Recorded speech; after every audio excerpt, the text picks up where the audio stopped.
All right, unmute. Yeah. Okay, all right. Sorry, new orientation. It's hard to get everything just right. Okay, we will call the meeting to order. Do we have any staff or trustee additions or deletions to the agenda? Chairman, staff would like to request one addition. I would like to discuss a program called Positive Pay. This would be through our banking entity, our banking partner, basically a security measure, which I will explain when we discuss. Okay. Anything else? Any other additions or deletions? Okay. We'll go on to adoption of the agenda. Motion, Should beat you to I'll second it with it. the addition of positive. Yes. Pay. I have a motion and a second to adopt the agenda. All those in favor say aye. Aye. Agenda is adopted. We'll move on to our public comments. I don't have anything here in front of me, but I'll just recognize that this. Anything? Take the others first. That's all I got. It's wide open. You sure? Steve, Yes, ma'am. Sharon, she's going to speak. Yes, ma'am. Please. Just state your name up there if you could for us. My name is Sharon Burns, and I am a registered nurse. I work at Belmont Academy, which is a charter school in Columbia County. And I started a CNA program there 3 years ago. It's a 3-year program for high school students that they can go through and they can graduate with their CNA license. It is a 3-year program, so it's an anatomy and physiology, which I teach. It's a health science 2 class, which I also teach, and then a CNA class. And they go through this program. It's a 3-year program. And at the end of their high school, their 12th grade year, they can sit for the Florida Board of Nursing for their CNA license. And this is our first year to offer the complete course. And so we've had 9 students that just tested last week, and they're going to graduate with their CNA license. And so we are in the process of building this program. And so it has taken 3 years, and during that 3 years, we are building the program and we need supplies. And so we were coming and hoping that we could come before the board and ask for donations in the form of supplies, anywhere from linens, towels. We had to have Prometric, which is the testing company, come in and evaluate our lab. And they give you a set list of everything you need, from linens to beds, to mannequins, to spoons and forks. And so anything, there's nothing too small.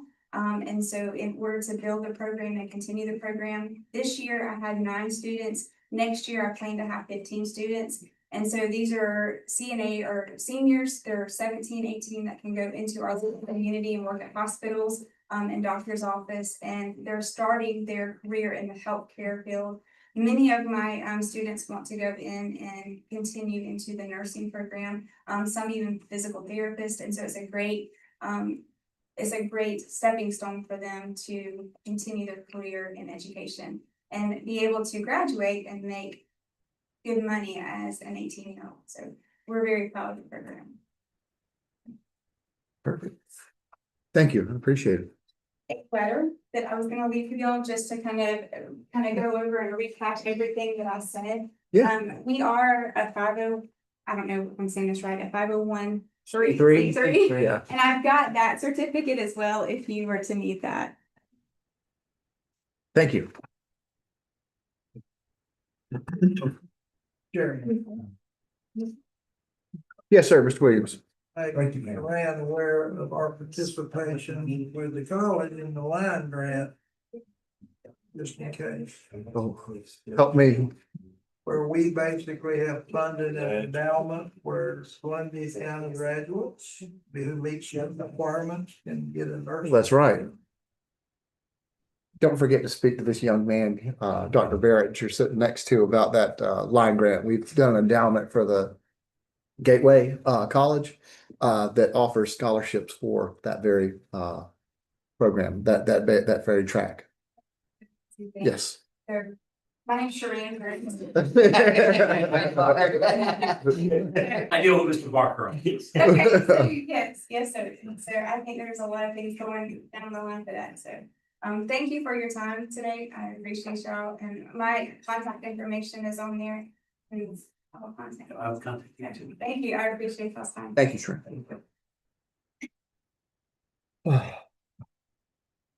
Any other public comments?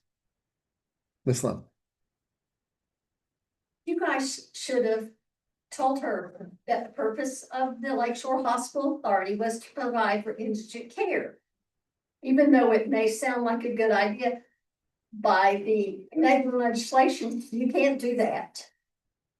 And the other thing, if you look thoroughly into it, even though it sounds like a marvelous idea, in order to be a part of the line fund, you have to be a healthcare provider, and the Lakeshore Hospital Authority is not a healthcare provider.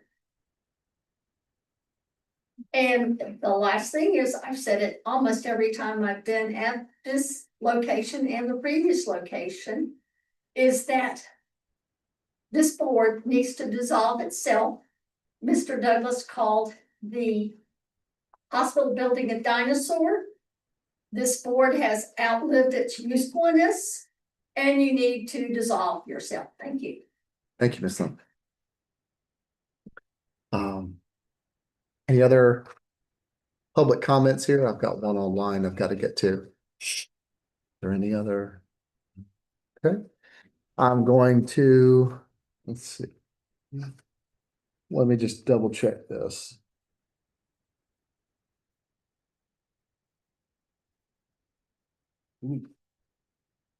Nope, it's on, she's got it selected specifically for this one. So I'll wait for Ms. Stevens' comment. We have. Need to approve the consent agenda. Oh, yeah, we do.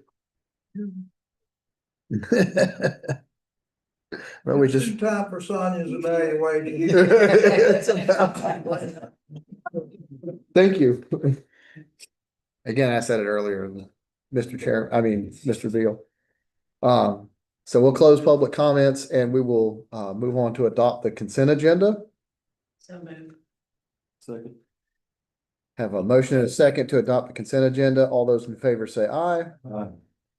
Motion's approved. And we're on to our new business. Mr. Todd Kennan, update on the items necessary to convey the former Lakeshore Hospital building to Meridian. We have worked the last 2 business days with Mr. Harmon, who is Meridian's real estate attorney. We've been working 2 or 3 weeks prior to that, drafting the necessary documents, affidavits that are required by the title company. So we're in line to hopefully be able to get all of those finalized, hopefully this week. And part of the process to do that are my next 2 items, the 2 resolutions that are in your packet. And so I can go into those if you want me to. First one, Yes, sir. Lakeshore Hospital Authority Resolution 2026-004. A resolution of the Board of Lakeshore Hospital Authority of Columbia County, Florida, authorizing execution of the closing document related to the agreement for the conveyance of real property by the executive director on behalf of the Lakeshore Hospital Authority of Columbia County, Florida, providing for conflict and providing for an effective date. And essentially boiled down, this resolution is for the title company, that we can present a certified copy to them, that Mr. Williams can sign various affidavits, confirmations that our prior lease agreements with certain entities have terminated, those kind of things, and provides that Mr. Douglas will sign the actual special warranty deed on behalf of the authority. Okay.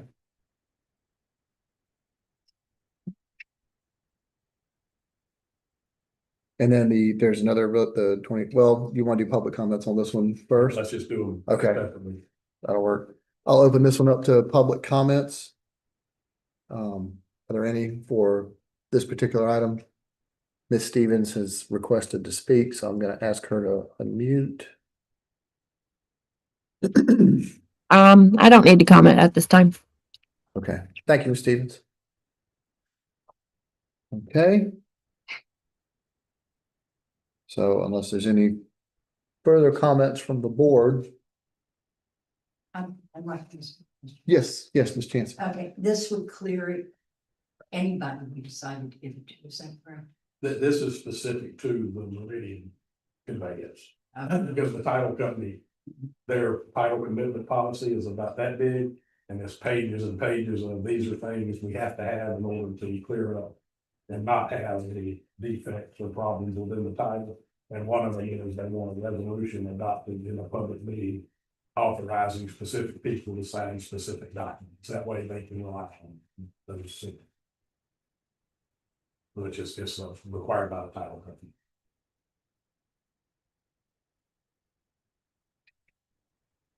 Any other questions from Mr. Kennon from the board? I'll entertain a motion to approve resolution number 2026-004. Chair, I move to approve resolution number 2026-004. Second. All right, I have a motion and a second to approve resolution number 2026-004. All those in favor say aye. Aye.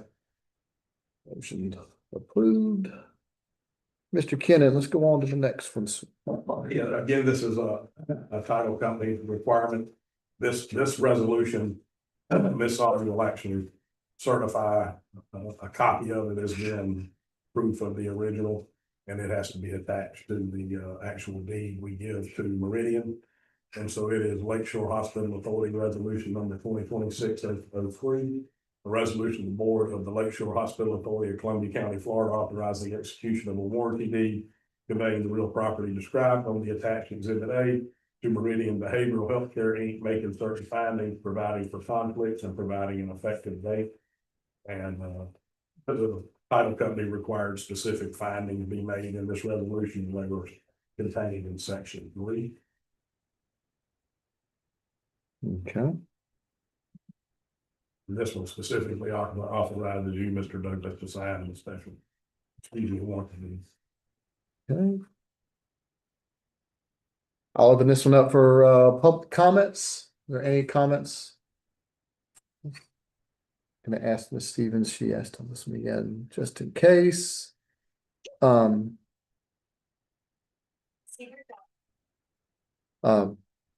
asked her to unmute. Ms. Stevens, I was asking just in case you had a comment on this particular item.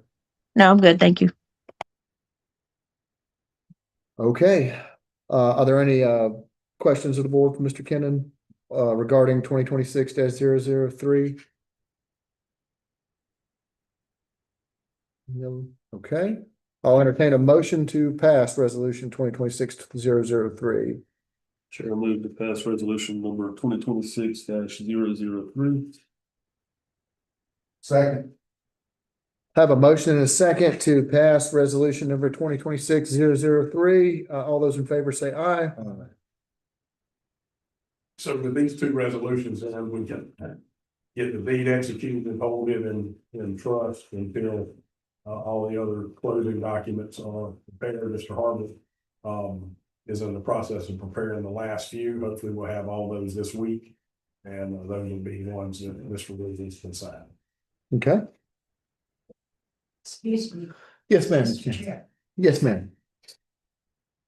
I know it wouldn't make any difference. However, you did not ask for a negative vote.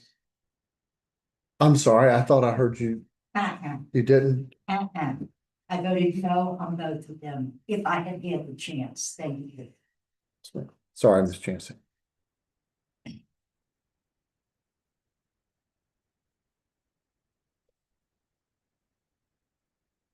All right. Moving on to our next line item, discussion and possible action, approval of resolution number 2026-004A, resolution of the board, Lakeshore Hospital Authority of Columbia County, Florida. We just did that one? We did them out of order just. Oh, y'all got me, okay. That's nice. keeping on. Man, this thing's keeping rolling now. That's all right. That's what I'm talking about. All right, we'll move on to our unfinished business. Discussion and possible action, disposition of the 12 lots, declared surplus. Mr. Williams. Thank you, Mr. Chairman.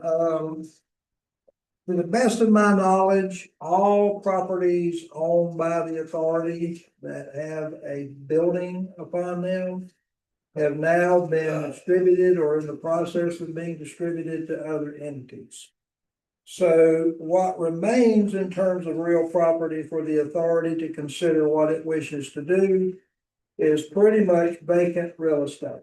And we've divided that vacant real estate into two groupings.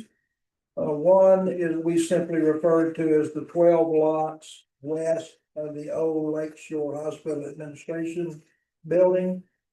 In your agenda packet, there is a diagram that shows you those 12 lots, but I think everybody is familiar with them. There has been some prior history regarding these 12 lots. And just to remind the trustees, you've heard presentations from Columbia County regarding them. You've heard presentations from Florida Gateway College pertaining to them. And you've heard presentations from the city of Lake City. Those are the public entities. You've also heard a presentation from the Haymar Group, which proposed that they should best be liquidated by a professional real estate marketing firm. In terms of getting your best bang for the buck, so to speak. Now, to do that, I'll remind the trustees that you have to do an RFP. That's not something you can just sole source. And we have prepared an RFP, and when it was last presented, the trustees indicated they did not want to consider that until after the conveyance was made to Meridian. So basically, you've heard presentations regarding the 12 lots. The question before you tonight is, what do you want to do at this point? You have a number of options, obviously. Any of those proposals from the public entities, I think you've already got your legal opinion. You can convey property to them. If you wish to look at what private real estate development can do, we have to go through the RFP process. When it came to assets that included structures and buildings, what you did before is you asked the county and Florida Gateway College to meet and determine a distribution amongst themselves, which they did and you accepted. So there are various options here that you can consider. But what we are looking for is your direction as to what you wish for us to do regarding the 12 lots. Okay. Thank you, Mr. Williams. You got a public comment. Yes, sir. We'll do public comments for this item.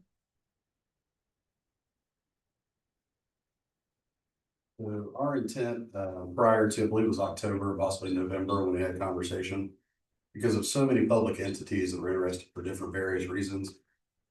We are not solely looking for private entities to purchase these. The ideal behind it was to have a charrette plan and formatted so that the highest and best use for each of the lots could be determined by this board. Whether some of them be for private sale, whether some of them be for public entity, whether that be city, county, or nonprofit. But to go through a small, short process to be able to do that, so you can make an informed decision. That way, if something is good for private entity, great. If it's best used for highest and best uses for public interest, that would be the best use for the board to make that decision.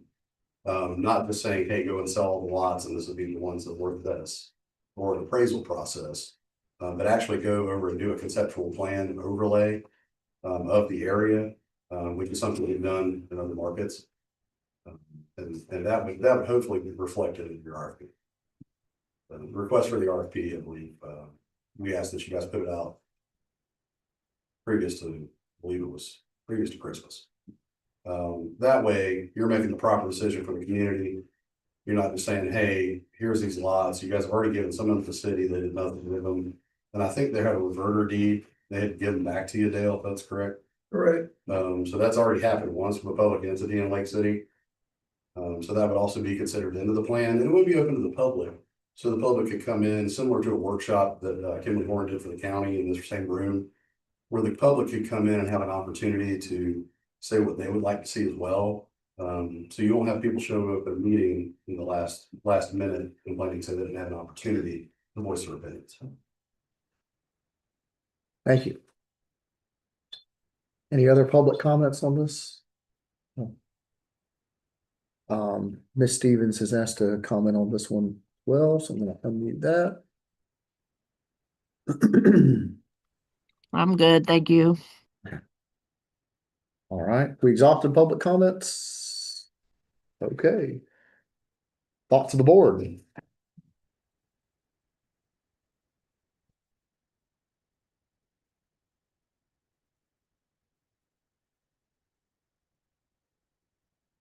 Yes, sir, Mr. Beal. Let's see that a representative from the county and for the Gateway Shaw are here. Do we know if all three of those entities are still interested in 12 lots? They appear to be. Yes, that would, if you would, Mr. Kraus.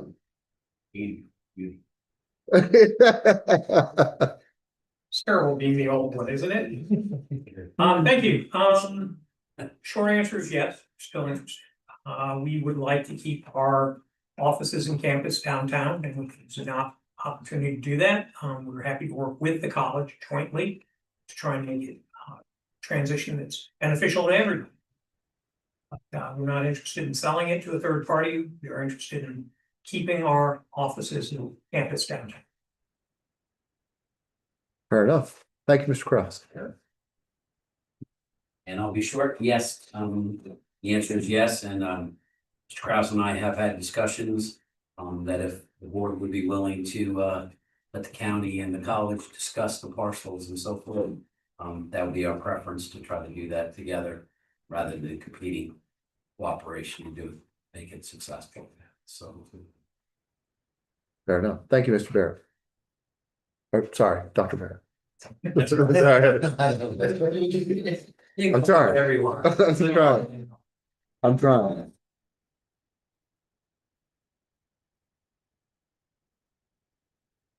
Miss Chancey, you look like you may have a thought. Yeah. Yeah. If they want to discuss it, let them discuss it and bring it to our next meeting. Fair enough. It isn't gonna hurt us to put it on hold. Yeah, We've been putting things on hold for years. we are getting good at it. That's for sure. For what it's worth, the only folks we haven't heard from is the private side. That's the reason I was curious about doing an RFP. It's just to see. Taxpayer property, it is taxpayer money, Mhm. and it can be used for taxpayers instead of private enterprise. Mhm. Isn't that what we're supposed to do? Not what we have been doing, but what we're supposed to do. Good point. Thank you.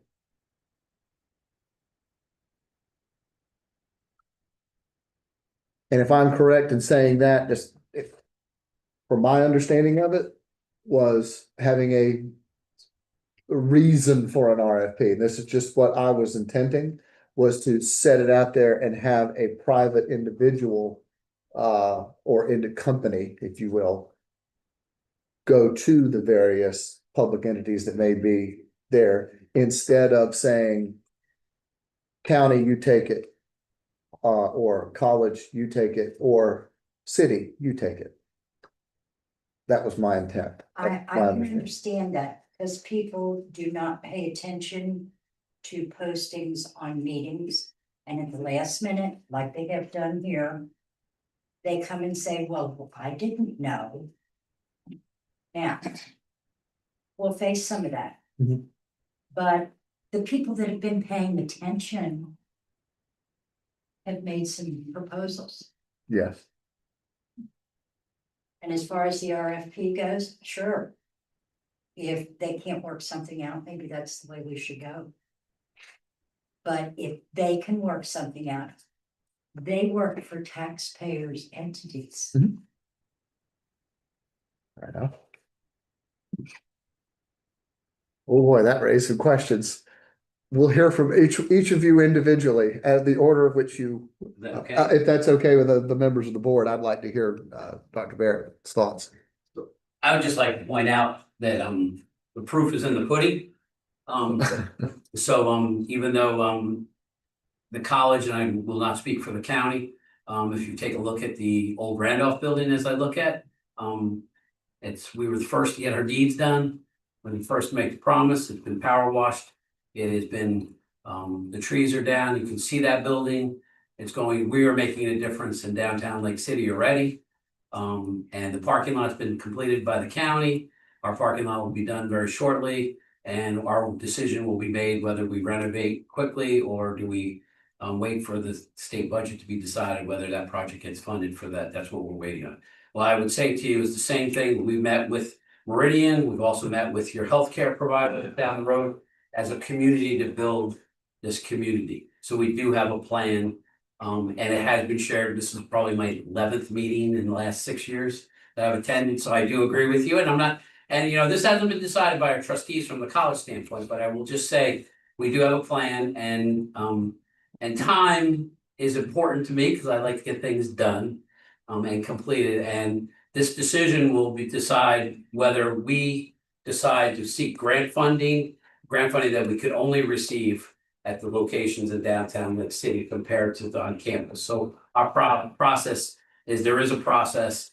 The reason why a lot of those projects were presented 7 months ago to you, some of it was AI, some of it was done by Rob Chapman, because we were told we needed to get it done in 2 weeks. So doesn't necessarily mean it's a complete project that we did. So thank you, Mr. Chair. I'm gonna check on my AC right now. Thank you, Dr. Barrett. Mr. Kraus.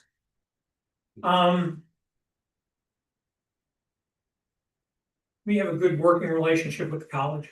I have no reason to believe that we cannot work with the college to figure out what's in the best interest of both groups. As you can see, we did finish the parking lot. It's across the street from the admin building, the big lot that everyone's going to share. It will be a public park maintained by the city, or maintained by the county rather, excuse me, I apologize for that. We're in the process of renovating the admin buildings as we speak for court admin.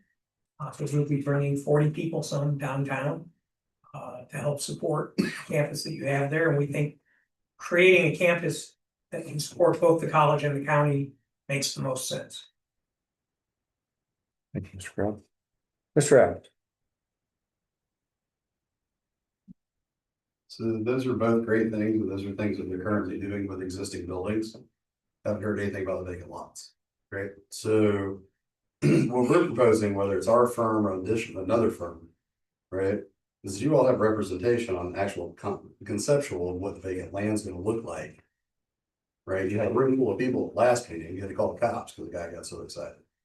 So having the county wants it, college wants it, Larry Bob at the corner wants it, right? They're all open to invite to come to those meetings and present plans that can then be worked, presented to you all in a way that makes sense, that flows and ebbs for the community, not just leaving it up to these entities and then determine what they want to put on the property you need. You're not going to be able to control it once you deed it to them.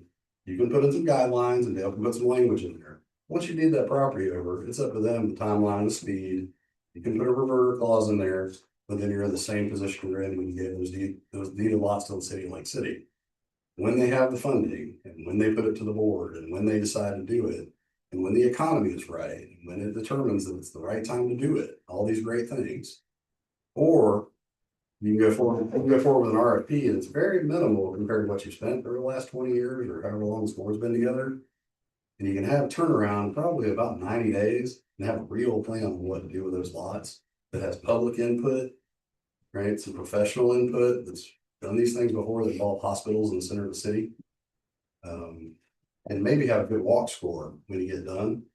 And you have some lots maybe you hold on to for private entity that can build a nice restaurant space or mixed use space, right? Or Some of it goes to the college or whatever the intended purpose might be. But that way, that intended purpose is filtered through the process. And it's not okay, they got it and they'll figure it out together. You guys do whatever you want. I just know that you've been doing this a long time. Some people wanted the Meridian thing to happen, some people didn't. Right? But now you're talking about 12 lots that surround all the downtown area. And I saw how hot that last meeting was. So my recommendation would be at least just to put it out to an RFP and see what kind of responses you get, if you're not in a big hurry. Thank you, Mr. Adams. Mr. Chair. Mr. King. It isn't that I get a problem with the RFP. Mhm. But I would like to hear what they've got to say first, or we get that out. And they need a month to talk to each other. Okay.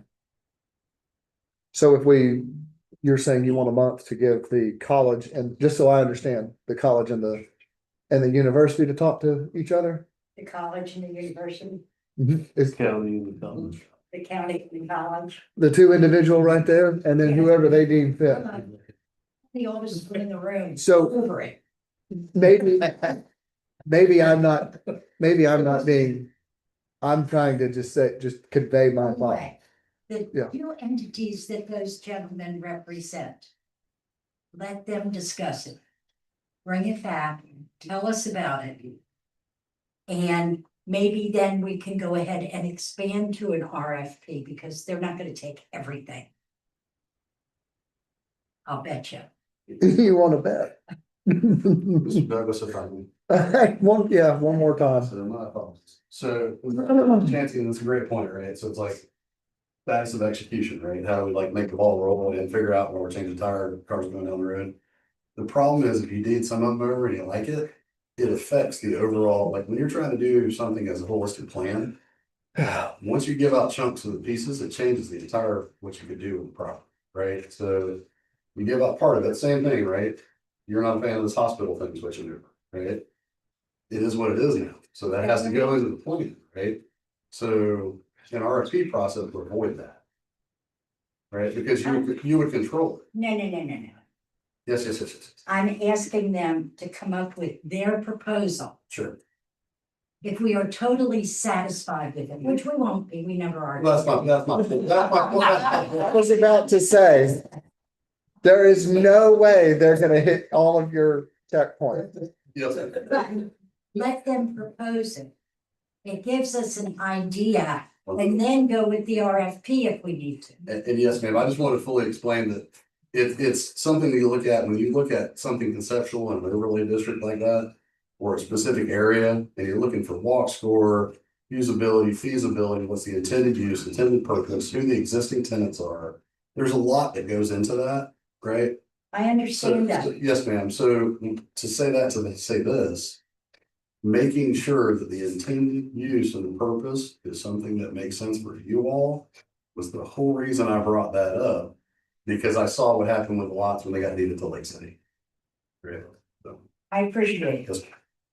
I'm not saying that we won't go with an RFP next month. So However, I would very much like to hear their proposals first. Mr. Beal, So and then I will get to you, Miss. I wish we would have done this in 2008, Yeah. 2010, whenever those hospital authorities started buying all the land before my time on the board. Because the idea was to build this medical campus downtown and to have doctors' offices and other things. And that's what should have been done at that time. And it wasn't. The intent was there. What happened is COVID hit. Everything shut down everywhere. Well, that was about. No. Later. Medically, everything shut down. That's why so many hospitals closed. Okay, and nobody wanted to invest in anything. So. I see what Ms. Chancey's saying, and I agree with her to a great extent that. I almost feel like doesn't really matter what we want it to be, because I believe that we're kind of nearing the end of the existence of the hospital authority. Yes, we are. At least my participation on it. Yes. So I don't know that the hospital authority is going to exist in a year from now. So how long is the RFP process going to take? If we put it out for RFP, then we have 30, 60 days. So now we're talking about June when we get it back, and then we've got, a couple of months of getting feedback and getting the plan together. Which again is a great idea, and I think that it should happen, and I hope that it can happen, but I don't know that we're the right people to do that. Maybe it's the college and the county that do that process instead of us, because then we're just delaying the inevitable of us ceasing to exist. And we can put a reverter clause on it right now if we want to, and guess who it would revert to? The county. Yeah. So ultimately, I mean, we can say that, hey, we want this to happen, and if not, it's gonna come back to us. Well, us doesn't exist anymore, and the receiver would likely be the county, and then it would revert to them. I think that and I don't know if it's a smart idea to put an RFP out, authorize the RFP to go out tonight, and then also to have the county and the college and the city and whoever else, Jim Bob, whoever wants to come up with their own plan, come back, present it to us. And then maybe we don't do anything with the RFP. We've put it out, we've got responses, but if we're happy with theirs, like Chancey says, then we go with that. But one way or the other, I would like us to continue to move towards the finish line of being done with the hospital authority. The other issue you may face on the private is you would want a reverter clause, I would think, in all lots, and so the privates may or may not fit into that, because, to dispose of it, you gotta find it's a public purpose within your, your goals, and that a lot of that's eliminated by giving it to the public with the reverter clause, and if they ever decided not to do, public business on those lots, it'd go back to the authority or whoever the successor is. The county, yeah. One thought, Mr. Kennedy, I can see you've got one brewing, but I did promise Miss Lindley, since I asked 5 questions, I did tell her I would give her a nod. So Miss Lindley, go for it. Our general public is usually ignorant about what's going on. Yes, ma'am. Why the board should maybe put up a sign saying we've got 12 lots for sale, all or none, take it or leave it. And see if somebody comes, because if somebody is looking for something, they know how to look. But maybe some local knucklehead, maybe have a rich uncle, okay, we'll invest in that, but I think we need to put up a sign saying 11 lots are for sale, contact the authority with your realtor. Thank you, Ms. Lindley. To clarify, I think maybe my intent was missing. I wanted to hear what the private side had to say. I kind of meant how would a person or a group of people that know development very well, we got everybody together. For instance, input from Meridian would be nice in the dispensation of these lots. Like, what do they think? Just out of curiosity, they're like, hey, actually, if that could move over to this lot, that would be better for us. I just want to get input from the public entities that are there and some sort of a master plan so that I don't have to play the role of a developer, since I am not one. I'm trying to move out of the way of the bus, if that makes sense. That was my intent. Mr. Kennedy. I'll yield to Mr. Bullard. I think his thoughts are. Oh, I'm sorry, Mr. Bullard. I've been looking this way the whole time. I think the quicker we can expedite this process, whatever that be legally, I think I would take Mr. Kennedy's lead on that. He's probably got a better idea than we have. But I'm tired of kicking the can down the road, folks. Thanks. Now you can have my 2 cents. Let's do it. Ms. Chauncey, I agree with you 150%. It's taxpayers' money, it's taxpayers' property. But you made the motion, I second it for this RFP, but I'm having buyer's remorse now after reading it. And like Mr. Bullard just said, and Mr. Bill has said, it's a time factor. And I think one of the items on the last item on the agenda that Mr. Williams is gonna discuss to us tonight is under possible action, next steps for LSHA is other, and I think we may hear it's time that we start kicking the can down the road, like Mr. Bullard said. I listened to all of these proposals, the one from the college, which was entitled FGC Nexus Project, the proposed Lake City Housing Authority from the city, and Mr. Kraus that came before us and emphasized that he wanted to continue to use it for administration, their offices, which is all great. I've lived in Lake City for 51 years now, and I've seen nothing but the downtown area deteriorate and continue to deteriorate. Yeah. And if there had been people willing to come and buy that property and open it up, I'm sure they would have contacted Mr. Williams. And say, "Hi, out of curiosity, those lots that the hospital authority bought 25 years ago, that are just sitting there, are you interested in doing something with them?" But I think both the college and the county has an excellent plan, and like you suggested, like Mr. Williams stated. Both the college and the county got together, put their heads together, and in just a short time, they agreed which of the two buildings were gonna be better suited for them. They resolved it.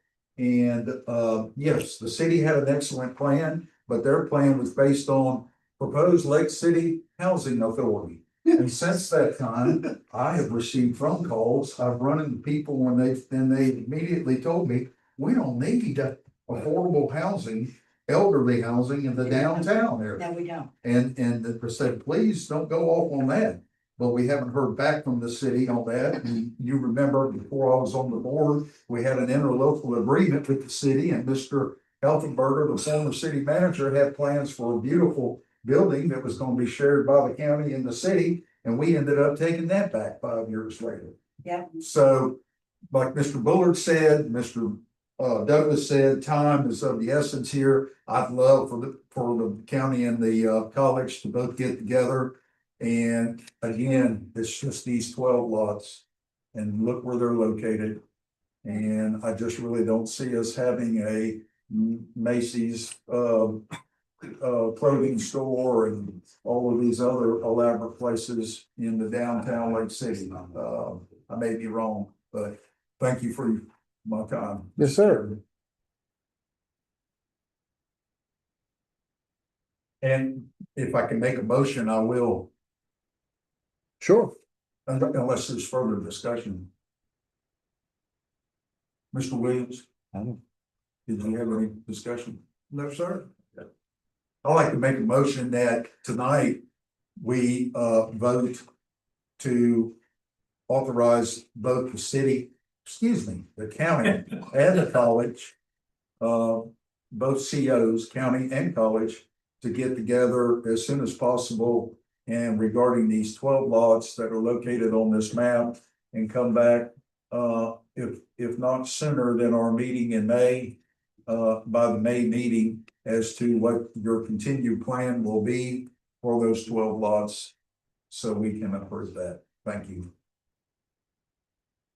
Okay.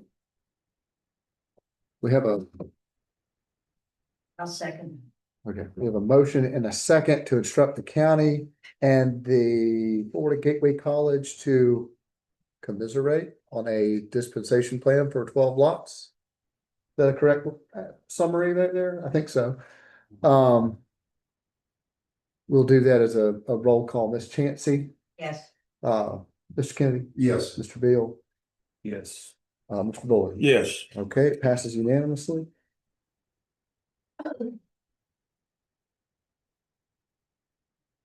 Is there any other motions or further conversation for this item before I move on? Okay. We will move on to, let's see, discussion and possible action. Parcel 32-3S17-13-120. We'll leave the left, Mr. Williams. I'm gonna let you go straight into that one. Okay, thank you, Mr. Chairman. This would be the 11.2 acres, which is the furthest parcel owned by the authority east.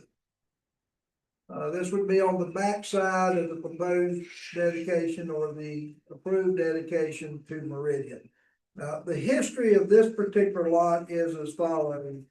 You have obtained an appraisal on this lot. It was appraised at $20,000. You might recall that the city of Lake City approached you after you had sold appraisals and asked to purchase it. It was out to bid at the time. And you advised the city that they could submit a bid, which they did not. But the point is, $20,000 appraisal. We did offer it for sale by bids. There were no bids received. I was asked some time ago to make an inquiry of the Water Management District to see if they may be interested in it. I can tell you, I did not get an overall great response that it would be something they would want. I did receive notice that we could, there's a form to fill out, that we could submit it to them for them to even consider accepting it. They just don't take parcels because you don't need them or want them, or you have some belief that they could be of benefit to them. So that's the history. But it would be the last remaining parcel once we dispose of the 12 lots. Okay, Mr. Chair. we'll do public comment. Mr. Adams. So as most of the board members are probably aware individually, I've had conversation about this 11 acres a few times. The Lakeshore area has kind of some significance for us, for our family. That particular 11 acres, our entity would take that on. If that's something you'd be willing to deed over. Our intended purpose would be to work towards a walking trail of some sort, get it all cleaned up. Have something where it's not a boogeyman hide in the corner kind of thing when they go around the lake and people are walking. The end user would be something similar to what you see on that second picture behind you on the wall. Have a state or FWC funded walking trail through that area or a little park type deal. Obviously, there need to be a substation or maintained. I think that a lot of these things that are going on where we're adding new entities and things downtown. You've seen more police travel, more police enforcement. I agree with Mr. Kennedy, having in resolution on his lots and having it be the highest and best use, getting it to the end. Mr. Kohler mentioned the same thing. That 11 acres, we would love to take that on. And take on if there's any taxation that goes on with it currently, take on all that responsibility as well. But we would love to take that on as a community project. Thank you, Mr. Adams.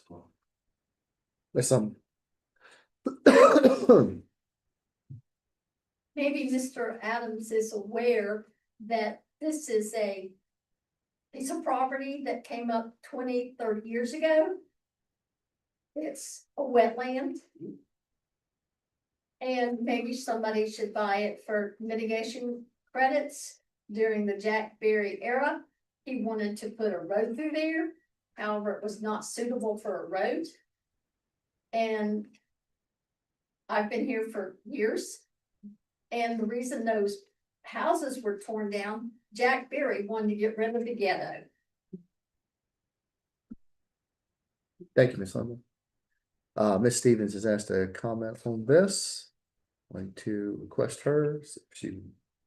Ms. Stevens, can you hear me? Yep. I'm good. Okay, thank you.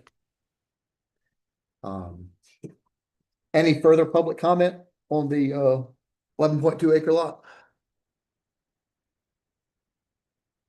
Nope. Thoughts of the board? I'd like to hold off on that. That's something that I had never envisioned, but might be a good idea. What's that? Making it into like a walking trail park. Oh, a walk, okay. And again, not to temper anything, we just have to make sure we get the research down on what type of entity would have it, does it qualify as a public purpose? Yeah, that's the thing, right? We got some legal issues if it goes private that I would need to resolve. Can you gather all that and present it? Fair math address. Please. So that's one of the things that our company does is, right, we provide highest and best use for properties. That's a perfect instance, right? So it's a swamp, it's a hole, all those good things, right? How do you take that and turn it into diamonds, right? So highest and best use, right? We get paid for our intellectual property. We would love to take that on. My grandmother was charge nurse at Lakeshore for a very long time. This is a very close thing to me, right? I remember watching the fireworks. I've been gone traveling for work for the last 25 some odd years. I'm back to Lake City. We don't have fireworks downtown anymore. Lakeshore's closed. At least the building's gonna be used for something, right? It's gonna bring quite a few jobs downtown, which is gonna bring revenue downtown, hopefully. Is there gonna be a Macy's or Gimbals? This, some of the older folks might remember Gimbals, I don't. And in the markets, maybe. But you know, that being said, doing something with the property, right? You know, if it does need to go into 501(c)(3), we're happy to do that as well. But send it to a nonprofit, Todd, if that's something that works. I don't know the ins and outs, the legality of that. That was something that I've been having a conversation with almost everyone individually here for a year. So having grant funding in place to do that, things of that nature. We're happy to do that with the reverter clause if the project doesn't happen. And then you have a caveat where you can either deed it to the county or the county or the college for their intended purpose. We would love to have an opportunity to do that. There's just nothing in this town that has to do with, you know, supporting youth. There's nothing that has to do with supporting, you know, outdoor sports, except for, you know, baseball, football, basketball, now pickleball, right? I guess we're doing too. Soccer. So like in soccer, right? So this big hunting area, fishing area, we don't have anything that really kind of dignifies that. I know there's some things that are in the conceptual stages for that. They're not gonna go downtown on 11 acres behind the helipad. To Ms. Lemlin's point, right? It used to be a beautiful little corner. There's some houses that have been, you know, they've been revitalized, right? Regentrification and revitalization are two different things. So that's what our firm does, right? We take a look at the highest and best uses. You completely prove my point. All right. Thank you, Mr. Adams.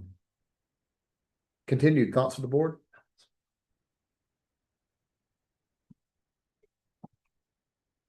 We want to instruct Mr. Adams to come back with a presentation? And I would appreciate it if we could talk with our attorney beforehand, so the questions that you have go out the window. Or the questions that Mr. Henry says go out the window. Personally, I feel that has a lot to do with why it's taken us so long to do anything, because we have not pre-planned. Yeah, I think if you could fast track the Kennan Family Memorial Trail, it'd probably work. That was a joke. That was a joke, by the way. So I will entertain a motion to do we have to instruct him to do that, or because there had to be a motion? You can't instruct him, you can ask. Request. You can request. I can instruct, You have no authority over Mr. Dillon. so we can request that. It doesn't require a motion. You can just request him, I can coordinate with him. And determine what the legalities are, and then he can come next month and make a presentation. Mr. Chair. Yes, sir. In addition to that, while that's being done, Mr. Williams, what other thoughts have we had? I know we had it for bid and we didn't receive any bids. The city had indicated that that they were gonna, or like they purchased it, but they didn't. And has there been any discussion with Meridian as to whether they would want it? I think Meridian previously said that they would accept it. If it was to be included as parts, but we carved it out because there was the thought process that part of it could be used for this nature trail concept at the time. So I think y'all were looking at maybe more of a mixed type of activity over there. But I like the idea of a nature trail. I mean, I'm certainly not speaking for Meridian, but I feel quite certain if none of these were to pan out and you wanted to dispose of it in that way, they would accept it.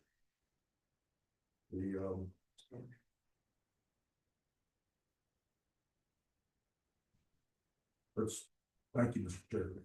No problem. Any further thoughts from the board?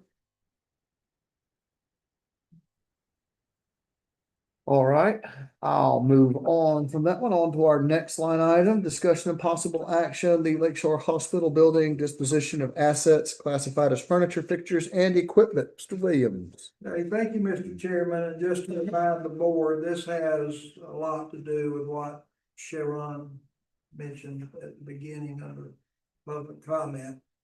Furniture, fixtures, and equipment related to Lakeshore Hospital. There is a lot of FF&E at that facility, a lot.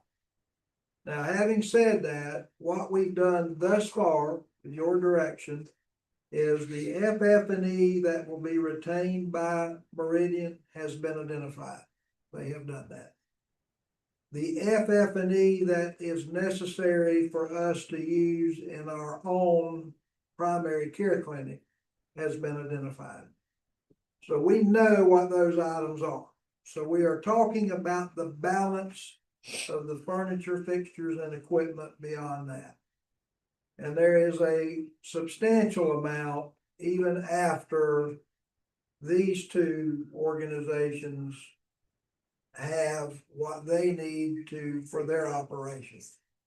It ranges anywhere from what I would call, and this is probably just my ignorance, sophisticated, or what at least at one time was sophisticated medical equipment, to something as simple as a desk and everything in between. Now, earlier it was mentioned even about linens and those things. To be honest, I haven't went to the laundry. I haven't looked to see how many linens are there, but I can almost assure you there is a substantial amount of that type of product in that building. So the question is going to become, how do we dispose of that? Because we certainly can't continue to store it, and we have to get it out of the building. It's a lot. It's just a lot. So I think we have a few options. I mean, you heard a request from a 501c3 earlier asking for donations. And you may recall, and we're going back a few years now, but when we were in the RFP process looking for people who had an interest in the building, we had a number of inquiries about the inventory. I don't know how many of them were 501c3. I know some weren't. Some were people in the medical profession, for example.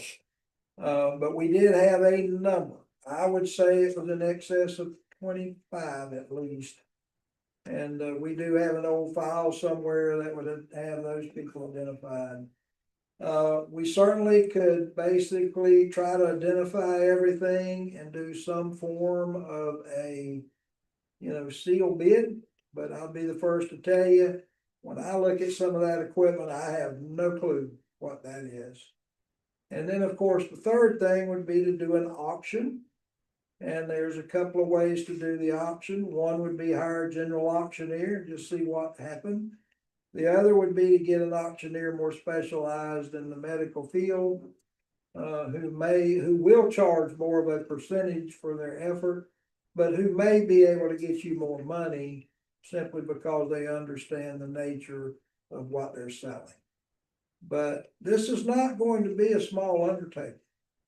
There is a lot of FF&E in that building. There's substantial amount. Lawrence, would you agree? I would more than agree. Yeah. I mean, run through all of it now. I have a second.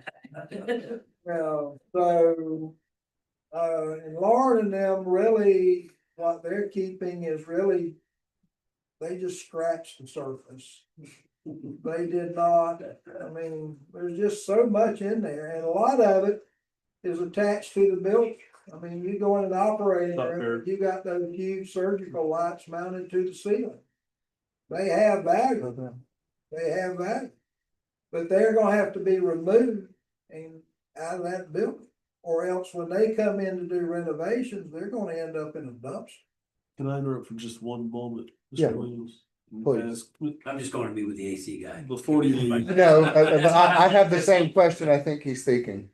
a few years ago, you had mentioned maybe some of that as well for the college. Is there still a need or a desire for? Not knowing what Marie took or something, we were interested in some of, couple of the bed boards with the equipment in the back for our new building that we could use, and then we also we're interested in using, actually giving to the state the incubators for the babies and the units. So those are the kinds of things that we were looking at. Okay. That answers your question? Yeah. Hang on one second before we get into discussion. That's, I wanna do public comments. I We were think just, he's gotta I leave. think that's for. Is that for Dr. Barrett? Okay, one second. You can't leave yet, please. Please. You're gonna be opening your nursing program, right? Yep, in the new building, with the new simulation building. There's a lot of stuff there. Yeah. That you could use, equipment wise. So whoever's coordinating that program, if they went over to the hospital.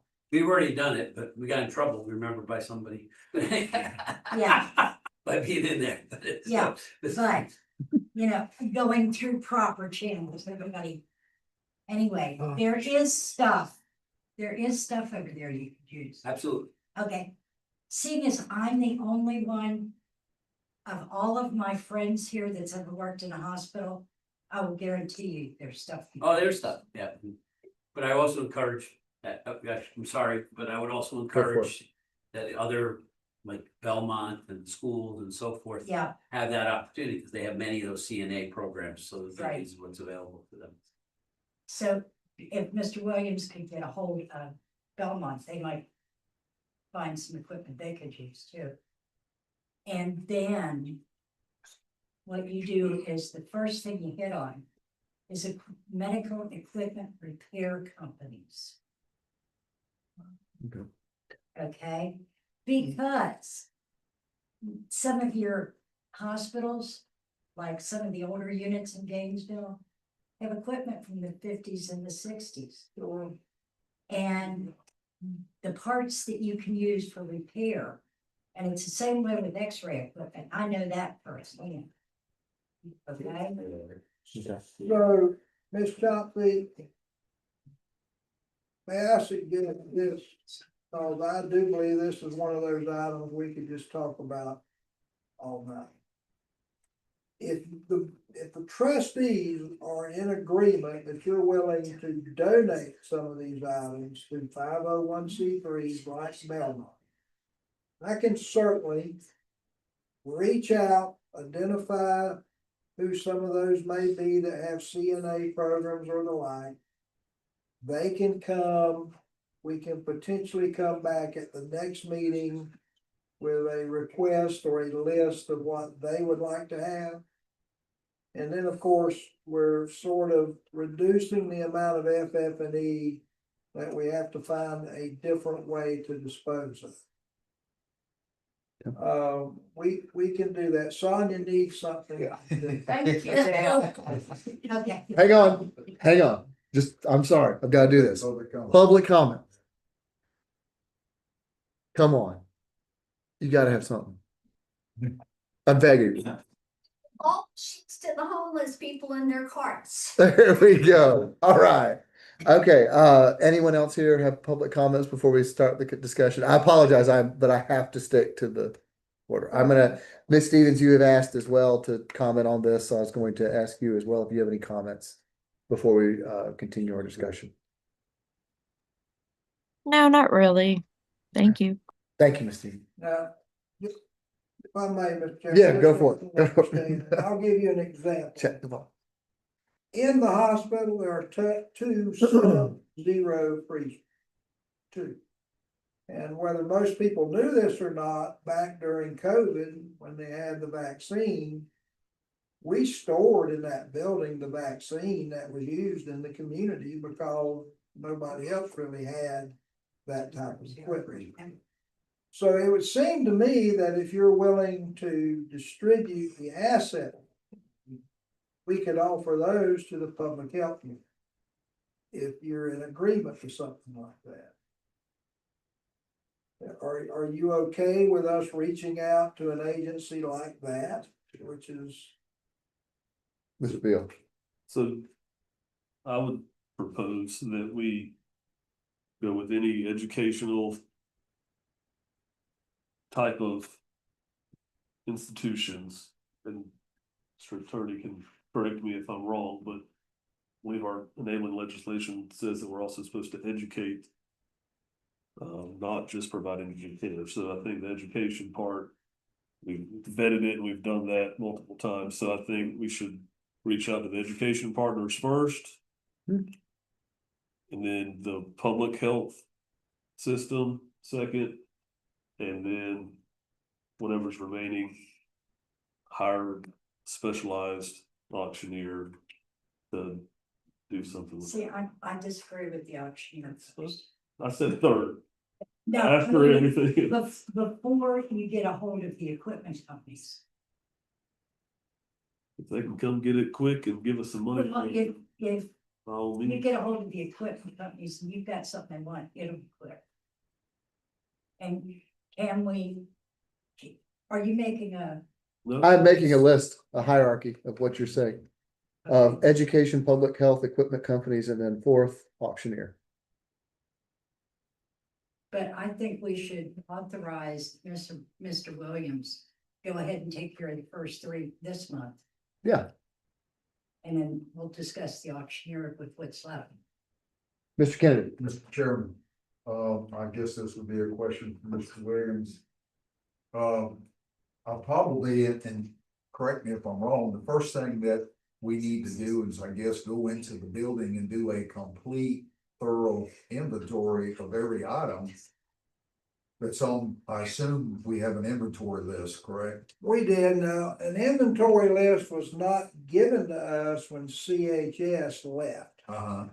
So for those that were here, you'll recall, we literally kept staff people that were familiar with the inventory and we developed one. Okay. However, just like any other public inventory, there was a minimum dollar amount. Right.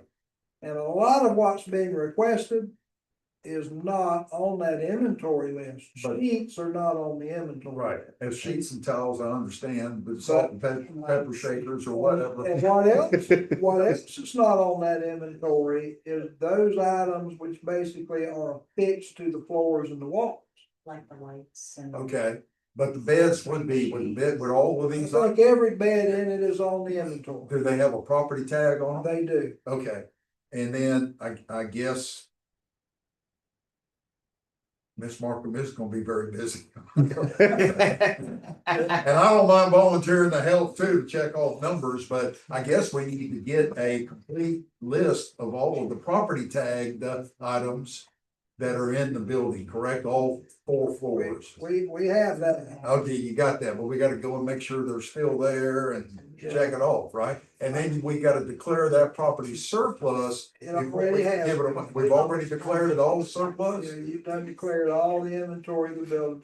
Okay. See how efficient we are? Way ahead of you, John. Job easier. That's great. Okay. Because things get mixed. I Right, mean, one thing we're going to do, and of course, I've had this conversation with Lauren. We're gonna take all those items that they basically are retaining for the building that we've agreed to.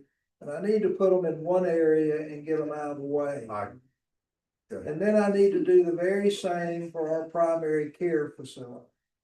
Hopefully, these other 501c3s that you're willing to consider, they'll come and get their stuff out immediately. right.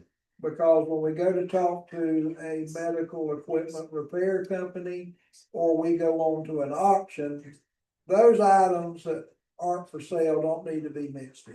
Great. They don't need. Yes. Well, I agree with Ms. Jonesy and Mr. Beal, Mr. Bullard too, that educational first, I agree, 100%. Okay.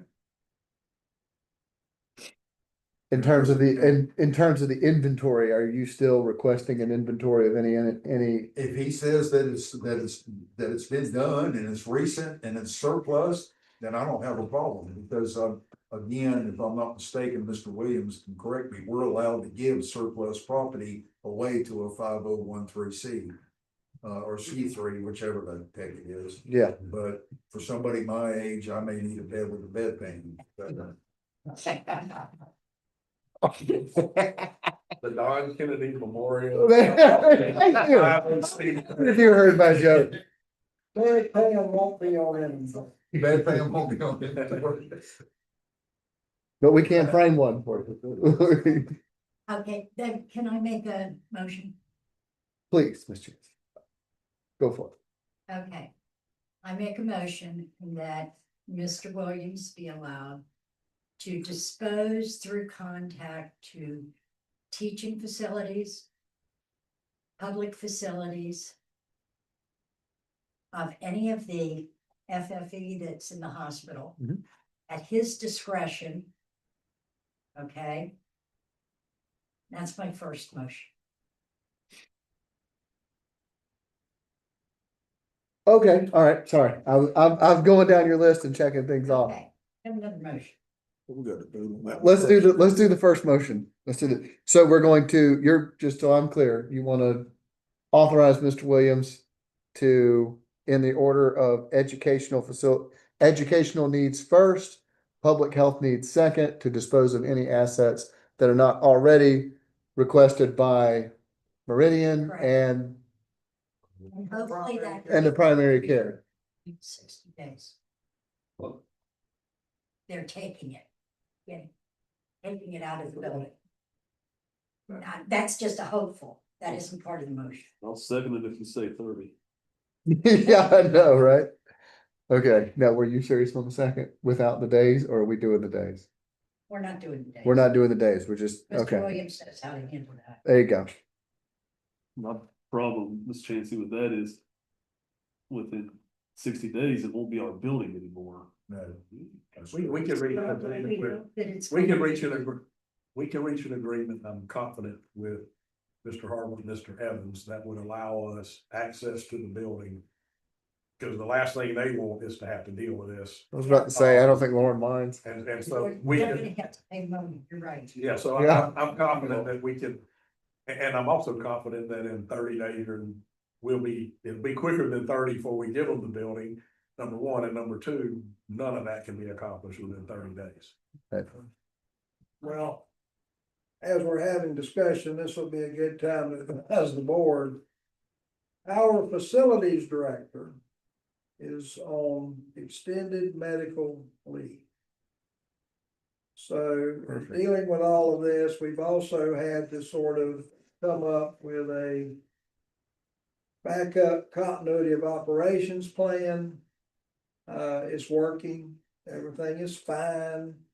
But it does slow some of this stuff down because there's no longer a dedicated employee at that building that we can depend on.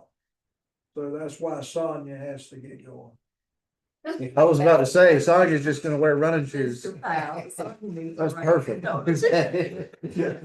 Or bonus, I got bonus. Yes. Dick, thank you. Be fine, but I just wanted you to know. Okay. So you got a motion. We have a motion. Do I have a second? Do you hold your second? Okay, and Mr. Fields seconded. So we have a motion on the table to allow Mr. Williams to dispense the FF&E items in the hospital that have been declared surplus to first education and second public health entities. All those in favor say aye. Aye. Heard everybody? The motion passes. Ms. Chancey, you said you had a second. I do. I have a second motion. Okay. That we authorize Mr. Williams to get a hold of medical equipment repair companies. And allow them to come in, and if there's anything they want. Go ahead and sell it to them for our best interest. Fair enough. Like right now, like take it with you. We get it out of here. Before I second that motion, but I asked Mr. Williams a question, and would we be required to have bids on that? Well, we're either gonna have to get it appraised. And then you could accept, any value of, as long as it met the appraisal. Yeah. I'll give you a call soon. That probably needs to be included in the motion. Private companies. And it would have to be advertised, I assume. But understanding what Ms. Chauncey wants, I'll be glad to get with Todd. We'll work up the requirements of that because that's the second motion. We're gonna first be dealing with education and public health. Yeah, they'll have 30 days and then they'll know. So at your next meeting, I Second. will have met with Todd and we'll tell you exactly what we have to do to go to step 2. Okay. So do we have to have a motion for that or can we just direct Dale to contact him? You already got a motion, Okay. seconded, but. Okay, Well, yeah, we're gonna vote on it. Do we know? We can vote on it, right? thought we were waiting until the next meeting. No, the second motion is for him to contact. Contact medical equipment. providers to determine the interest and to work with me. Yeah. On what the process is, whether we have to bid it or whether we have to have it, We need a motion for that? really, what you got, I don't think you need a motion for that, cause you're just. I've got a motion in a second, we might as well. If you withdraw them, you got. I'll withdraw my second. You direct staff, you Okay, know what. to do. withdraw the motion. Okay, direct Yes, staff, Mr. Williams will take care of it. perfect. I love it when a good plan comes together. Yeah. And Dick, thank you again for volunteering to help Sonia. Appreciate it. But if you've worked with some, you generally do what she wants. Oh, man.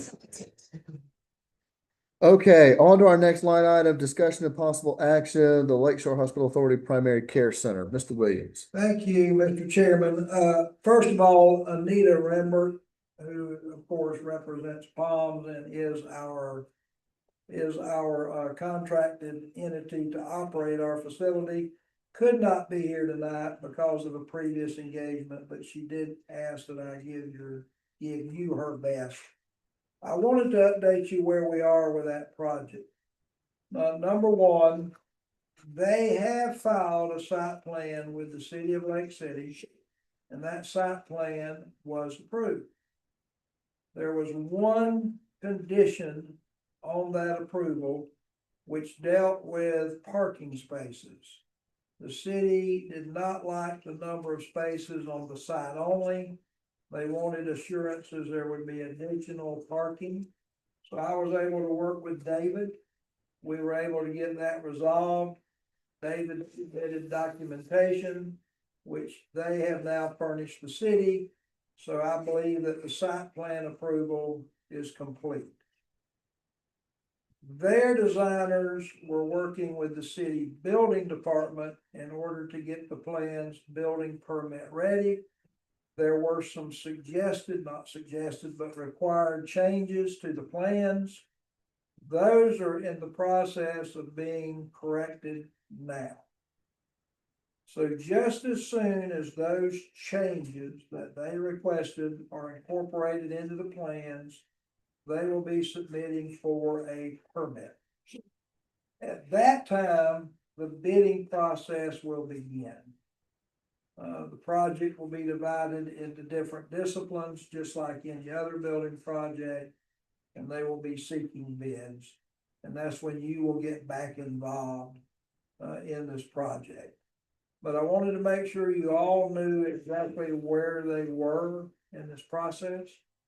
And so if there's any questions about that, if I don't know the answer, I'll be glad to get Anita to answer it for you.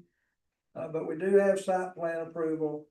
We're waiting on the final changes necessary to submit the plans for a permit, and we'll be going to bid. All right. Public comments? Nothing? You shouldn't be spending the money for it. Thank you. Okay, Miss Stevens has asked to comment on this one. I'm gonna unmute Miss Stevens. I'm all good. I'm just letting y'all do what you do. Thank you, Miss Stevens. Okay, there's no more further public comment. Any discussion from the board?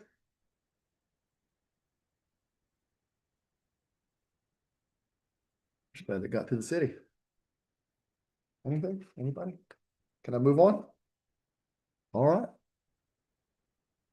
Thank you, Mr. Williams, for that update. On to the next item, discussion and possible action, the next step for Lakeshore Hospital Authority.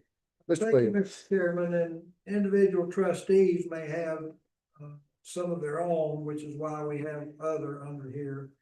But two that I wanted to discuss with you, one is our medical assistance plan. We, of course, have now hired Palms to be the operating entity for our public health unit. It only makes sense, at least to me, that we now have Palms as one of our providers. And just to remind the trustees, it's not just Palms Lake City, but there are other outside Palms operated facilities would be included also. So unless there's an objection from the board at your next meeting, I will have an updated medical assistance plan. And that same medical assistance plan will carry forward to when we get into our own operated primary care facility. So you won't have to redo it. But I see no reason that we should not allow our citizens that qualify to take advantage of Palms, whether it be in their Lake City operations. And it's, let me say it a different way. It's real important that we get something done on the dental side. Dental's a huge problem when you're dealing with this type of medical care. And Palms, of course, that's part of their obligation to you as your operator. So I would like to get that revised medical assistance plan to you at your next meeting. And it will be written in such a way that it will be the identical plan that you will use to pay Palms when they become the operating entity. And so that would be my goal. Mr. Beal. I was getting ready to do public comments, but Yeah, well, I don't know, does he want to go through all of these and then do public comments? We can take them one by one because they don't necessarily, they don't build. yeah, I don't think they mesh. Public comments? All right. Swings. Thoughts of the board. Mr. Chair, if I may. Sorry, I just Leave. going through my motions, man. The existing patients that are on the program now, would it be possible for us to do like a transition period of 3 months or 6 months or whatever? To let them know that it is changing and Palms will be the exclusive provider. But if they're established with the provider now, to give them time to get any appointments and prescriptions and everything that they have in motion and start transitioning, is that something that we can? We can do, and of course, Mr. Bill, I don't know why you have to limit it to the 3 months. I mean, until the official grand opening of your facility, you could leave other providers. Because our obligation to Palms under that agreement don't really start until they're actually operating our facility. They would just be another provider until then. Because some of our patients, you know, what few they are, they do like other providers. Or they're satisfied with those providers. But for me, again, if for no other reason, and it's a little bit selfish, I really need somebody to handle dental for these people. We send far too many people to providers. They call Sonia or they call Dale and say, look, we're going to give them an antibiotic, we're going to get rid of their infection, but until they can do something with their teeth, their dental issues, nothing here is going to work. And it is tough to get dental care. It's different. It's just different. Fair enough.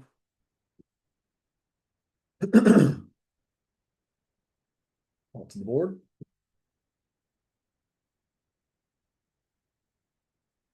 So we'll see that revised plan at the next meeting. I'll have it at your next meeting. Excellent. Thank you, Mr. Williams. On to Indigent Care Trust Fund. Next item. This has come up a few times in some of our meetings, and of course, just sort of following along some of the comments that was made in this meeting. As far as the future of the authority goes, which I guess will be determined, y'all have talked about what you would want to see done with the financial assets. Y'all call them the cash assets of the authority. So it's been discussed that you could potentially put those into a fund of some type, with restrictions. I think this is going to end up being as much of a legal question for Todd to wade in on as it is anything, but it is time that we start talking about it.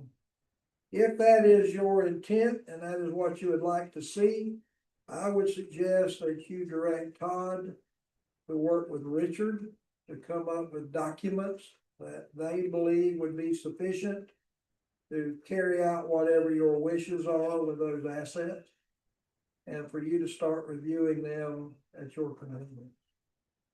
I would simply add that if it gets to the point, that the way we phrase it, outside counsel, somebody that maybe has done some of these, I don't need authorization tonight, but, I may do some, if there's no objection, I may do some investigation to determine if any of these have been set up in the past and they have worked and past scrutiny, that we may want to, on a limited basis, have someone assist with that.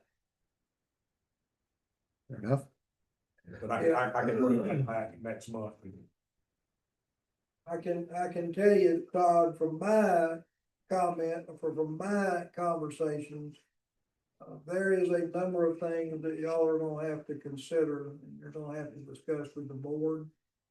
And it all deals with what will pass legal muster. And that's what I'm saying, that may be. Without getting unraveled.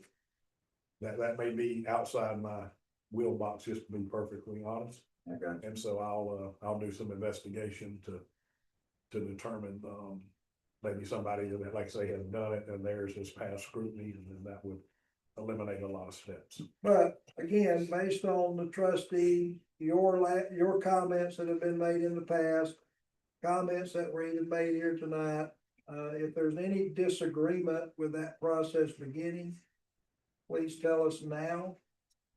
Otherwise, I'm going to ask that Todd and Richard start meeting, drafting documents, drafting instructions, whatever the case may be, for y'all to start considering.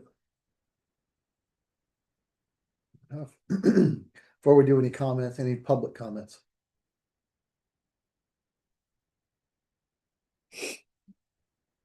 Always. It'd be real simple if you guys dissolve yourself and gave it all to David and the county. Perfect. Thank you, Ms. Lindley. Okay, we've exhausted public comments. Thoughts from the board? I don't think it would be quite that simple. I hope it I is. think they would have to find somebody to administer it. And then, anyway, I have nothing else to comment on. I've made enough noise tonight. Okay, so I think the rules and regs, honestly though, well, I guess you're right, no matter what, or would have to be a sole to administer. Mr. Beal. So, yeah, I mean, I don't want to just dissolve and give it to the county, because I want to make sure that the money is used for medical and not, We could get. oh, well, there's indigents that live down this road, so we're gonna pave this road. No, it's Mr. Kraus. We're gonna pave this road. The ambulance service can get down there because that person's qualified as indigent according to, New York, California, whatever. So no, I agree, and I agree with you, Mr. Kennan, that we should 100%, if outside expertise is needed, I would be willing to spend the money on doing that without a doubt, to make sure that this money, because obviously any money's left over from the building maintenance fund. Mr. Powell, I assume we would then transfer to the indigent care fund.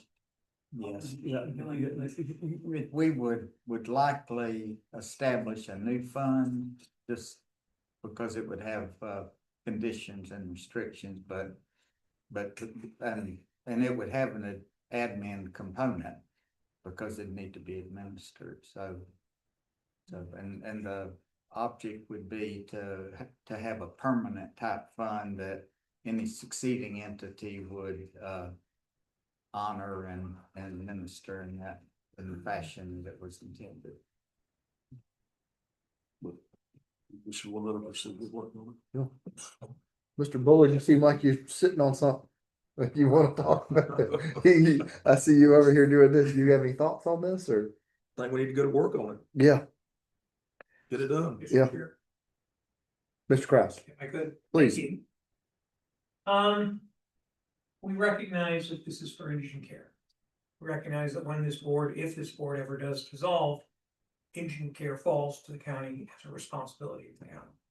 So we would want to, as a county, set this money aside strictly for supporting indigent care and nothing else. So it's not a question of it's just going to the general fund. And I'm sure Mr. Paul can help us set it up in a way that makes a lot of sense for both this board and the county. But, you know, indigent care isn't going to stop. And it would fall to us, and so it would help us fund moving forward the indigent care. thank you, Mr. Kraus. Get ready for taxes to go up. I think we just wanna make Never wants that. We want to make sure that it's spent on this indigent care program, and I fully believe everything Mr. Kraus just said. But the board changes every 2 years, I know. and if I was a county commissioner wanting to get reelected, yeah, that's why we're paving this road, instead of indigent, and get to the hospital. That's a great idea. Amen. Because gentlemen, remember, we had the lowest tax rate and still be on the tax roll for how many years? So It's 6. Oh, I was getting ready to say 5. Soon be doing another budget too. Hopefully not. So again, I don't think we need a motion. Dale, you guys are already gonna work on that. Do we need a motion to release you to do that? Okay. I just don't want to expend the time and the effort if there's disagreement with the trustees.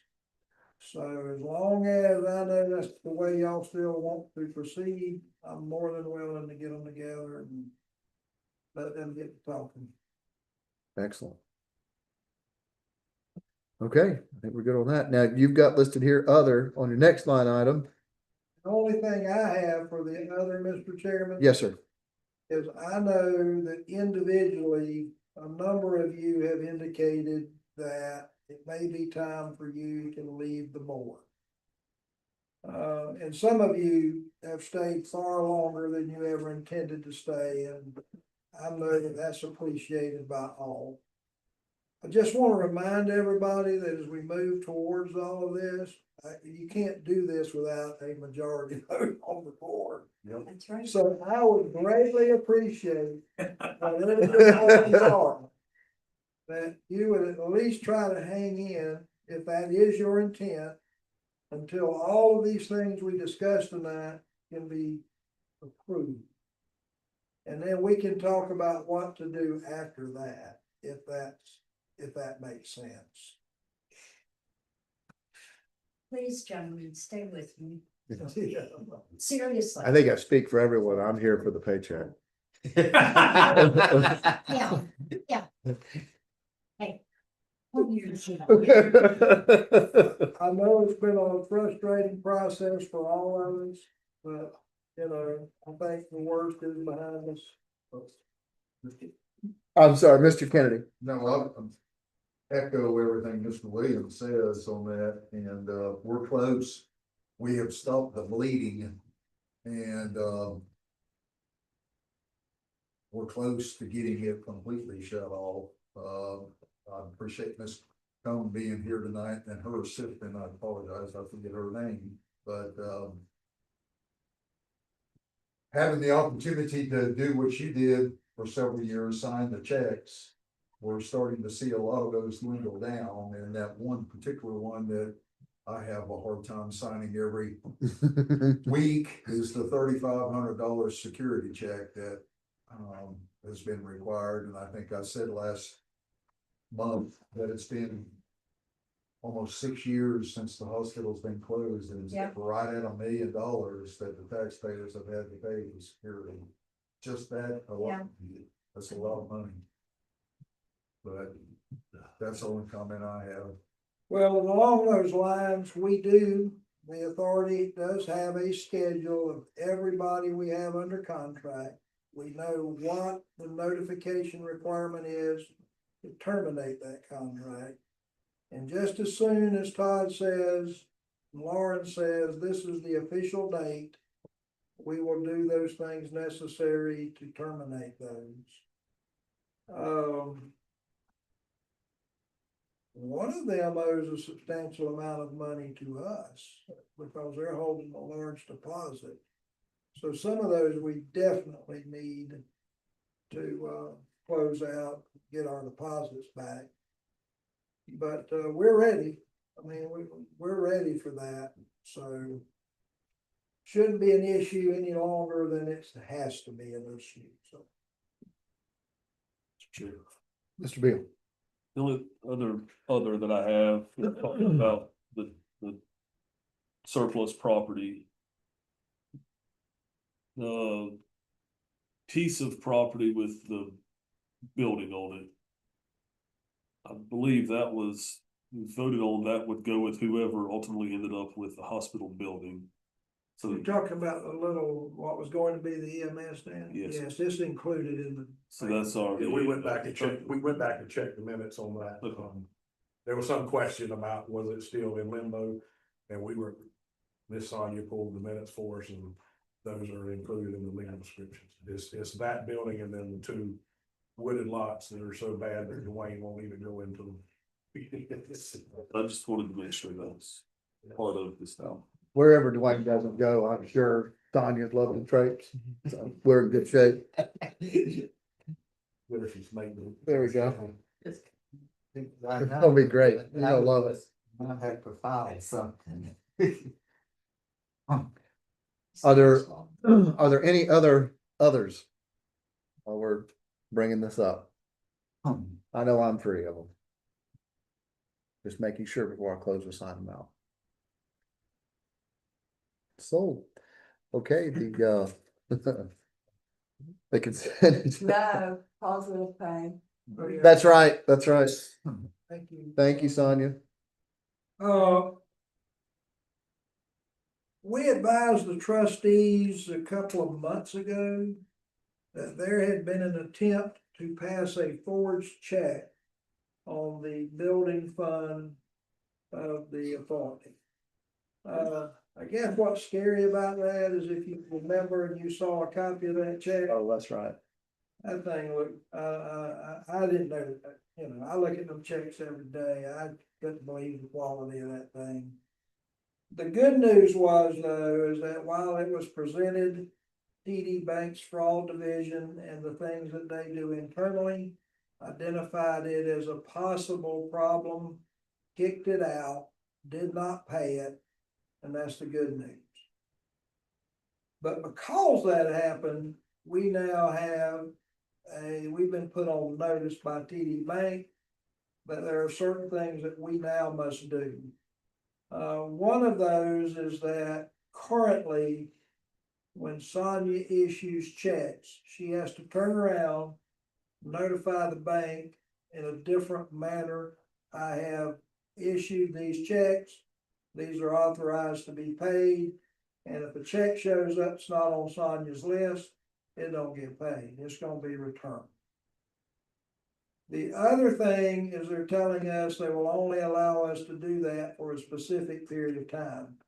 Now, I thought that period of time ended in May, which is why I was waiting to put this on the next agenda and then found out I was 30 days late. So that's why I walked it on the agenda tonight. But we've got two choices now. we either just cancel all of our accounts and start over, which is problematic in many ways, or we can enter into a program called positive pay. Now, I have spoke with Jay, the clerk of court, the county uses positive pay. And basically what it does is sort of what Sonia's been doing, but at a different level because they add an extra layer of contact about certain checks to get verification. It works. The problem with positive pay is they charge for that service. Oh, imagine that. So what I've done is I've asked TD Bank to look at the total number of checks that we've issued over the past 3 months. And so tell me if we had had positive pay, what would this be costing us? And in all 3 months, because we basically issue the same number of checks most every month, it would run us between $600 and $625 a month. Now, the check that was previously presented was for a little over $15,000. And there was a good possibility had it got paid, we might not have been able to collect on that. And by the way, we did turn all of that information over to the state attorney. And for the first time, I heard today that they did identify the person responsible.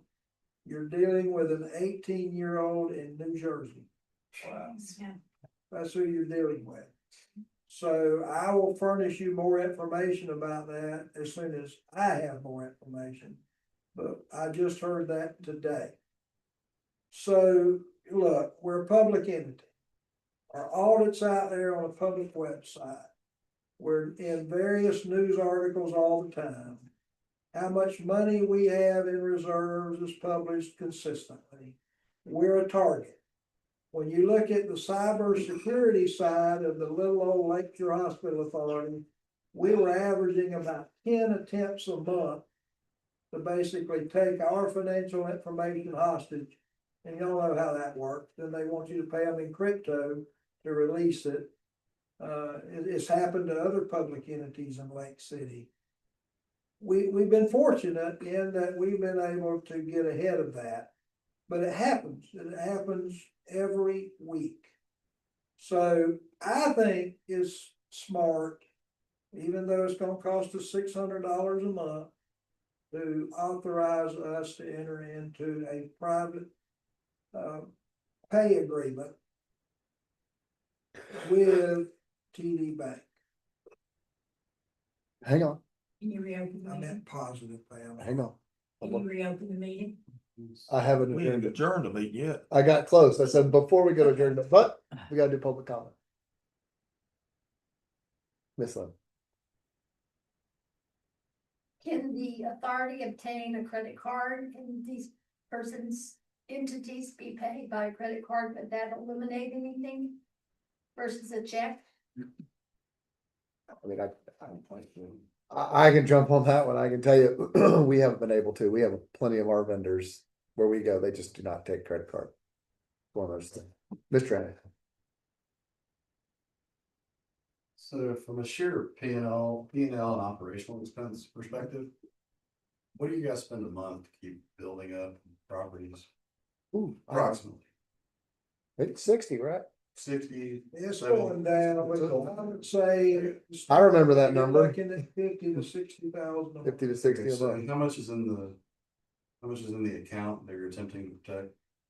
Well, technically, they could hit any fund. Okay, in totality, what are the funds that are available in TD Bank for Lake I would say now a little over 16 million after Okay. we've paid. Okay, so a year's time would be less than $8,000, just like that. 15,000 for 24 months. I'm not really good at math, but Yeah, And I think it's our best solution. I think it worked. County, which, they used to issue well over 1,000 checks a month. They use it.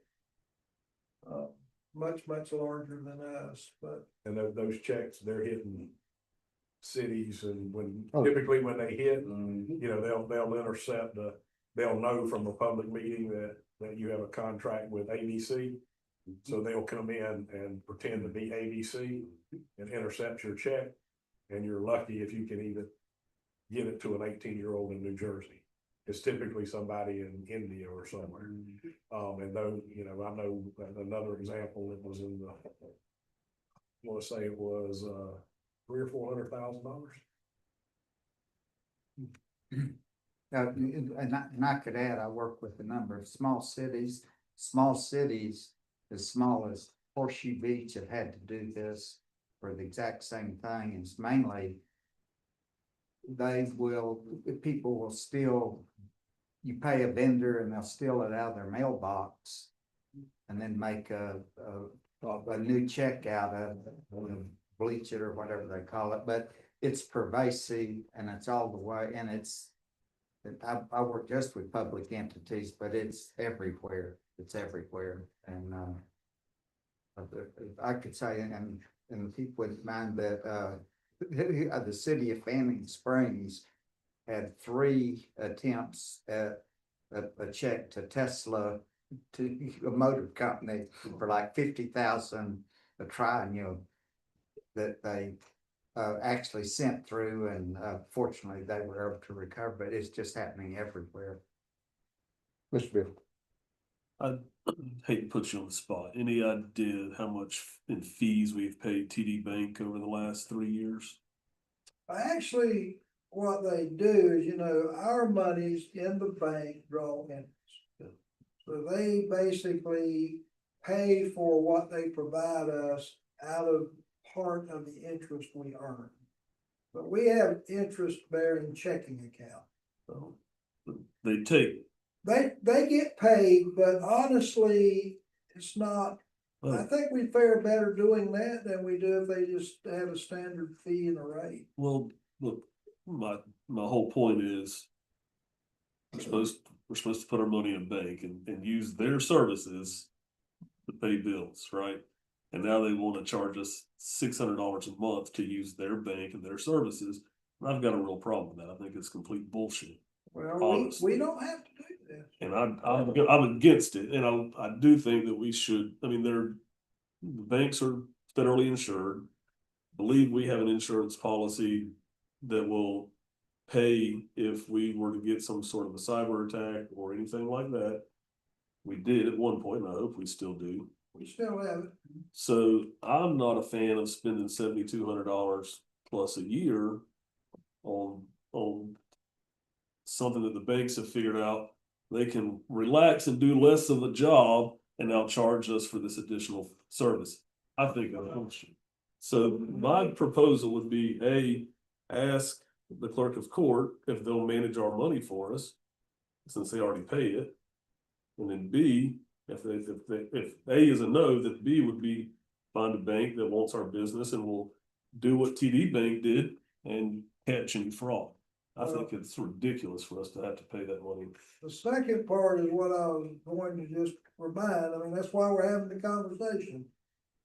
We don't have to do this, but TD Bank will then require us to close those funds, reopen them, go through those hoops, which comes with an expense too. Should reopen it. And it won't be just business as usual like we're doing now. And that happens next week. That happened next week. Yeah, so we can certainly change banks. But there's gonna be a time and a money element there too. So. Yeah. I get it, but The $600 a month over a year is beyond my spending authority without asking the trustees. So we have to have the conversation. I guess that fee, excuse me, Mr. No, I was saying, Mr. Kennedy. I guess that fee is non-negotiable. That's what they said it is, period. If they do it on the basis of the number of checks issued. Yes, sir. And it is pretty much standard. Those people that I know that have positive pay, they're paying the same rate per check. No. I mean, it ain't like they're charging us more, they're not giving us a deal either. I don't think we have any more than Miss Morgan will help get 15 checks a month, probably at the most, right? 15 to 20 right now. Well, we've got 3 accounts. Right, but from the three So we've got accounts, a little more than that. is it? Okay. Well, if we have to do that, maybe we can also ask the authorities in New Jersey to make it a condition of this young man's criminal behavior for restitution also. Good luck. But we can try. We could try. You know about that. Yeah. but- Well, we did ask them to review and see if they couldn't increase the amount of return on our checking account. And with the idea that if we were able to do that, that would defray some of it. I don't think we got an answer on that yet. Well, I kind of agree with Mr. Beal. I feel like we're being held up by the bank.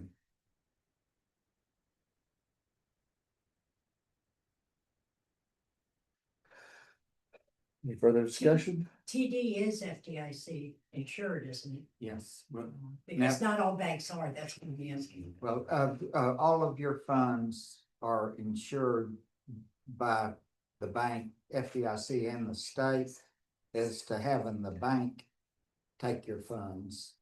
So, your funds are in a qualified depository, which means Okay, that all the funds are insured beyond FDIC coverage, but if FDIC coverage, and that does not cover the fraud that Dale's talking about. Yeah.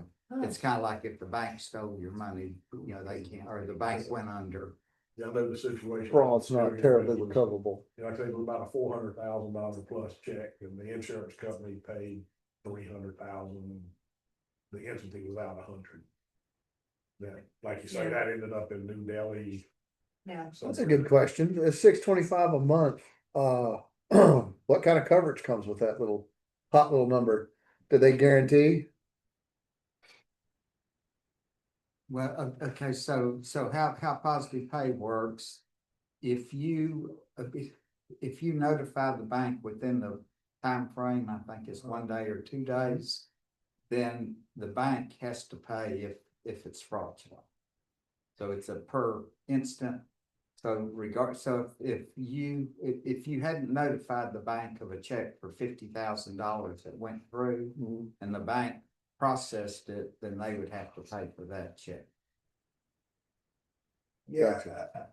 I was trying to figure out how to answer your question. So you're adding a step. It's If just, we do what we're supposed to do under the positive pay, then if a check gets through, they will have to make it good. So we have to do more work and pay. We do. Yes, We absolutely. have an obligation on our part to make this work.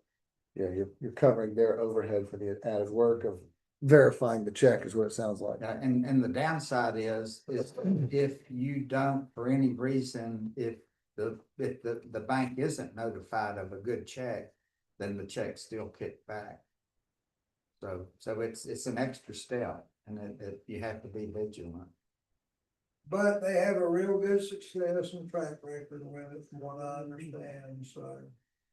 A pretty good success rate of catching the fraud without paying $600 a month. But obviously, we can't talk about how they caught that particular check in the meeting, because then we're just telling everybody what to do, but if you're interested, I'll be glad to tell you what I was told, how they caught that particular check, so. So yeah, I'm assuming that you had some interaction with this and since you're the one handing them out, you're probably in favor of this? Since you're dealing with it on a day-to-day basis, the alternative being Right. close out all the accounts and open up all new ones. But at this point, I don't know what else to do. Fair enough. If we have to close everything out, then like Dale said, we're getting new checks, all of that. Yeah. That's expensive Your too. costs associated with it are about And equal. we're only gonna have. But if it's not recurring. Is it? Is it? I think Ms. Laurie's making a good point. What did you say, Miss Laura? I said it's obvious that we're only gonna have it for a few months. And to go into all that expense, Yeah, and confusion. Well, unfortunately, we are at a fork in the road. We got a left or a right. So I will entertain a motion unless anybody's got any more comments.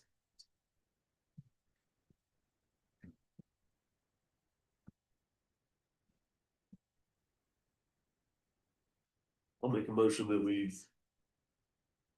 do whatever we have to do to look at different banks, and part of that process being seeing if they will do their job to protect our money. Fair enough. Is there a second? I'll second. There's a motion and second on the board to identify a new bank. Wait a minute, Sorry. before, I assume in the meantime, we're gonna go ahead and pay this month, I guess, TD. So I think And then let Mr. Williams investigate options with other banks, correct? We have to if we want to write checks. Yeah, we'll have to do the positive pay for a minimal amount of time. Yes. Which of course, you don't need to approve that. I can do that under my own authority. Okay. But, you know, at some point, y'all are gonna have to approve it or not to continue. I'll still second the motion. so. Will that include, Mr. Kennan, will that include positive pay as affirmative? Well, he said he could, as long as we're not entering into a contract for a certain number of months that exceeds his spending limit. Right. He can authorize it for months up to his spending limit, is that? That's it. Okay. We can go about 8 months with old Dale calling it. That's it. After that, it's all on you. Board. I think we'll be a mute point. I think in after 8 months, it's not going. Where's you about to be right? We hope. By God. So a motion and a second to approve the positive pay and also direct Mr. Williams to No, he can do the positive pay without a motion. The motion is for him to investigate Investigate other new banks banks. and rates to do the same thing or a similar thing. And while that's going on, up to his spending limit, he will take it upon himself to protect your money. Perfect. A motion and a second to do exactly what Mr. Kennan just said. We'll do a roll call because I kind of halfway understand that Mr. Kennan. Yes. Yes. Board, motion passes unanimously. There are no other items for us to deal with. We will move towards adjournment. Any closing thoughts from members of the board, Ms. Johnson? Nancy? Thank you. Mr. Kennedy, Mr. Beal, Brother Bullard. Thank you. I'm good. Thank you, everyone. Meeting's adjourned.